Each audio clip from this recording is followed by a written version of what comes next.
جاوید صاحب، فرقہ واریت کی بنیاد کیسے پڑی؟ ہماری صفوں میں یہ زہر کس طرح سرایت کر رہا ہے بلکہ کر چکا ہے؟ ڈاکٹر صاحب نے اس جانب مختلف نکات اٹھائے، نشاندہی فرمائی. کیا آپ احمد جاوید صاحب یہ فرمائیے کہ ڈاکٹر صاحب کے ان نکات سے، ان اسباب سے آپ اتفاق کرتے ہیں؟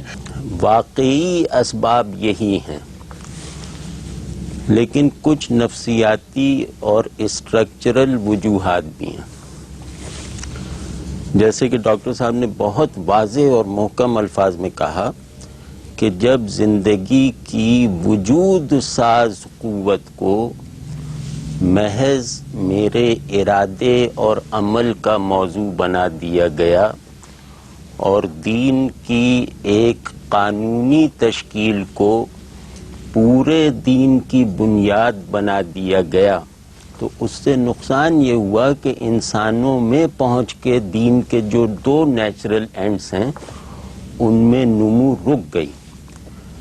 انسان جب کسی چیز کے سامنے سرنڈر کرتا ہے اور اپنے موجود ہونے کی تمام شرائط، آداب اور معنویتیں اس سے عکس کرتا ہے، مطلب اس طرح کا نظریہ قبول کرتا ہے، تو وہ نظریہ اس کے اندر دو اینڈز پہ مینیفیسٹ ہوتا ہے.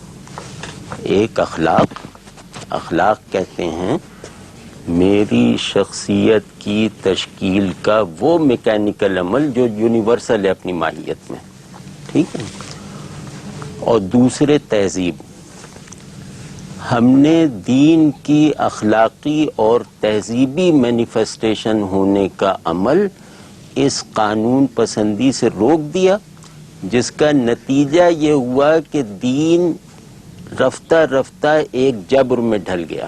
انسان جبر چاہے اس کے ذہن کے لیے قابل قبول ہو، لیکن انسان ایک قابل قبول اور مبنی بر حق جبر کو بھی کبھی قبول نہیں کر سکتا.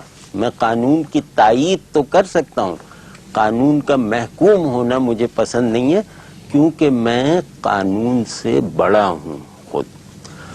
تو فرقہ واریت کے جو اسباب دیکھیں، میرا اخلاقی سیلف دین سے تشکیل نہیں پاتا. میرا اخلاقی سیلف یہ ایک سو کالڈ ہیومنزم یا ایک جو بالکل جبری ہیومن کانٹینٹ ہے اسی کے عمل میں لانے وانے کا نام بن گیا، ٹھیک ہے. اس پہ میرے شعور کی اور ارادے کی گرفت نہیں رہی.